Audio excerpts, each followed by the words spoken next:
रचना गुरुग्राम की एक एमएनसी में सीनियर पोस्ट पर काम करती थी। उसके परिवार में उसके पापा योगेश जी और मम्मी गीता थीं। एक दिन वो ऑफिस जाने के लिए तैयार हो रही थी। गीता जी, रचना टिफिन पैक कर दिया है, ले जाना। Rachna, okay mummy, bye boy.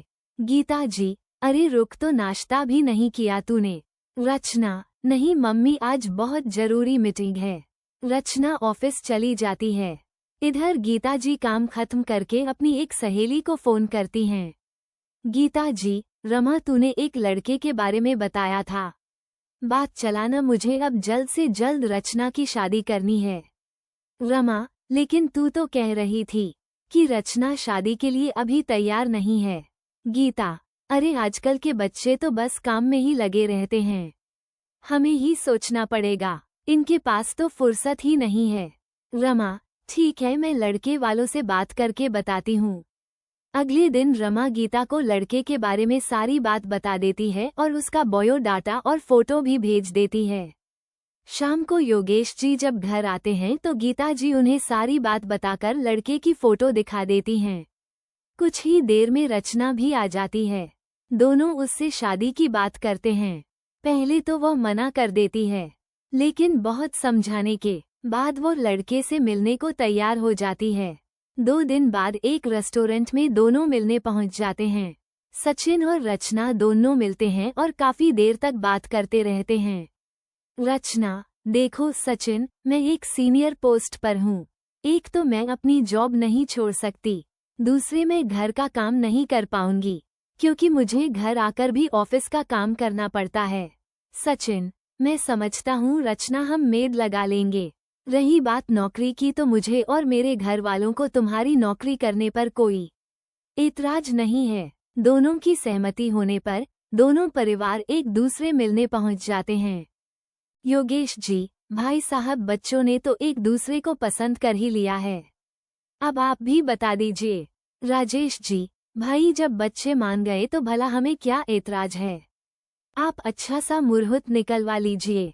4 महीने बाद शादी तय हो जाती है। इधर रचना की कंपनी को बड़ा प्रोजेक्ट मिलता है, जिसकी जिम्मेदारी रचना को सौंप दी जाती है। एक दिन रचना ऑफिस से घर आती है। गीता जी, बेटी, अब शादी में केवल 20 दिन बचे हैं, तू अब ऑफिस से छुट्टी ले ले। रचना, माँ, मैं तो केवल शादी में 2 दिन की छुट्टी ले पाऊंगी।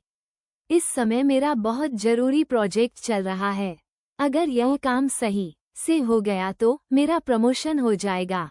योगेश जी, लेकिन बेटा, शादी की रस्में तो 7 दिन पहले शुरू हो जाएंगी। रचना, पापा, मैं इसीलिए शादी से इनकार कर रही थी। मेरे करियर का ये गोल्डन पीरियड चल रहा है। आप लोगों की बात मानकर मैंने शादी को हाँ कर दी, लेकिन मैं अपने करियर से ध्यान नहीं हटा सकती। गीता जी ने अपनी सहेली रमा के साथ मिलकर सारी शॉपिंग कर ली। इधर योगेश जी ने भी शादी की सारी तैयारियां कर ली थीं। शादी से एक दिन पहले ही हल्दी मेहंदी की रस्में की गईं। रचना, मम्मी, मेरे केवल एक हाथ में ही मेहंदी लगाना, मुझे फोन भी करने हैं। मेहंदी और हल्दी के बीच में भी रचना फोन पर ऑफिस में काम समझा रही थी। गीता जी, अरे अब बस कर, इतना क्या काम की शादी की रस्में भी ढंग से नहीं कर रही है। अगले दिन शादी का समय आया। बारात आ चुकी थी। रंजन और रचना दोनों जयमाला पहने स्टेज पर बैठे थे। तभी रचना की एक सहेली रचना के पास आई। रचना का मोबाइल उसके हाथ में था। रचना फोन पर बात करने लगी। रचना, क्या सर्वर डाउन हो गया? ऐसा कैसे हो सकता है, कल ही हमें टेस्ट किया था। रचना ने जल्दी से फोन काटा और रंजन से बोली, रंजन, मुझे जाना पड़ेगा, मेरी कंपनी में सर्वर डाउन हो गया है। रंजन, क्या कह रही हो रचना, क्या मैं यहाँ स्टेज पर अकेला बैठा रहूंगा? कम से कम आज के दिन तो तुम्हें समय निकालना चाहिए। तभी उसकी सहेली ने रचना के कान में कुछ कहा। रचना, अच्छा रंजन, लेकिन मुझे काम तो करना पड़ेगा, मैं यहीं बैठकर अपना काम निपटा लेती हूँ, फिर हम फेरों के लिए चलेंगे। रंजन, ठीक है, अगर इतना ही जरूरी है तो मैं तैयार हूँ। रचना फोन पर कुछ जरूरी बात करती है। इधर योगेश जी, गीता जी और रचना के सास ससुर कुछ समझ नहीं पा रहे थे। योगेश जी, रंजन बेटा क्या बात है, अचानक क्या हुआ? रंजन कुछ नहीं पापा जी, रचना को कुछ जरूरी काम है। गीता जी अरे बेटी ये क्या कह रही है, आज तो कम से कम काम मत कर। तभी रचना की सहेली उसके ऑफिस के 2 और लोगों के साथ वहां आ जाती है। रचना बस माँ 1 घंटे का समय दे दो।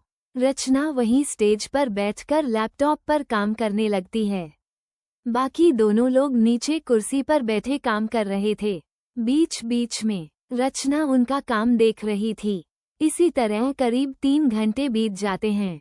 पंडित जी, योगेश जी, विवाह का मुहूर्त निकला जा रहा है, वर वधू को भेजिए। योगेश जी रचना अब चल, बहुत परेशान है सब। रचना बस पापा कुछ देर और। राजेश जी समधी जी, कहीं ऐसा तो नहीं है कि आपकी बेटी शादी करना ही नहीं चाह रही है? इस तरह हमारी बेइज्जती करने का क्या मतलब है? हम अब और इंतजार नहीं कर सकते। रचना माफ कीजिए अंकल जी, मैंने तो पहले ही कहा था कि मेरे लिए मेरा काम जरूरी है। राजेश जी चल बेटा हम चलते हैं, अब मैं यहाँ 1 मिनट नहीं रुक सकता। योगेश जी नहीं समधी जी, ऐसा मत कीजिए। रंजन पापा मैं तो रचना से ही शादी करूँगा। जो लड़की काम के लिए अपनी शादी की परवाह नहीं कर रही, वो कभी भी अपने फर्ज से पीछे नहीं हटेगी। राजेश जी चुप हो जाते हैं। कुछ ही देर में सब काम करने लगता है। उसके ऑफिस के लोग वापस चले जाते हैं। रचना अंकल जी मुझे माफ कर दीजिए, लेकिन अगर आज मैं ये सब नहीं करती तो मेरी कंपनी को बहुत बड़ा नुकसान हो जाता, शायद कंपनी बंद हो जाती। उस कंपनी में करीब 300 लोग काम करते हैं, उनका क्या होता? मेरी शादी भले ही टूट जाए लेकिन मैं उन लोगों की नौकरी जाते नहीं देख सकती। राजेश जी बेटी मुझे ये सब पता नहीं था, तेरे जैसी बहू पाकर हम धन्य हो गए।